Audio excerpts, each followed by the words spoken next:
ಜನ ಸತ್ತಿದಾರಂತ, 243 ಜನ ಇದ್ರು ಅಂತ ಸರ್ ಫ್ಲೈಟ್ ಅಲ್ಲಿ. ಇದೆ ಸರ್, ಇಲ್ಲೇ ಇದೆ. ಗುಜರಾತ್ನಲ್ಲಿ ಏರ್ ಇಂಡಿಯಾ ವಿಮಾನ ದುರಂತ ಆಗಿರೋದು ತಿಳಿದು ಬಹಳ ಆಶ್ಚರ್ಯ. ಇತ್ತೀಚಿನ ದಿನದಲ್ಲಿ ನಮ್ಮ ದೇಶದಲ್ಲಿ ಬಹಳ ವಿಮಾನ ಬಹಳ ಉತ್ತಮವಾಗಿ ಸಂಚಾರಗಳಾಗ್ತಾ ಇತ್ತು.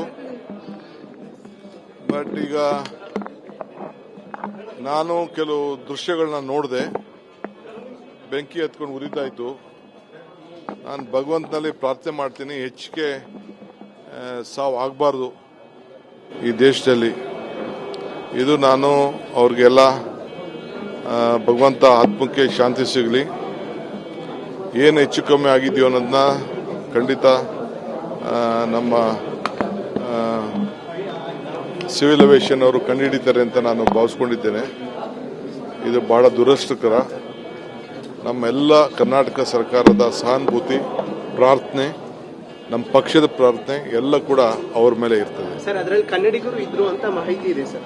ಫುಲ್ ಮಾಹಿತಿ. ಕನ್ನಡಿಗರಲ್ಲಿ ನಮ್ಮ ಭಾರತೀಯರು, ಹ್ಯುಮ್ಯಾನಿಟಿ, ಮಾನವೀಯತೆ. ನನಗೆ ಕನ್ನಡ, ತೆಲುಗು, ಗುಜರಾತಿ ಅನ್ನೋ ಭಾವನೆ ಬೇಡ. ಇದು ನಮ್ಮ ಜನ, ನಮ್ಮ ದೇಶದ ಜನ, ಮಾನವರು ಎಲ್ಲರೂ ಕೂಡ ರಕ್ಷಣೆ ಆಗಬೇಕು.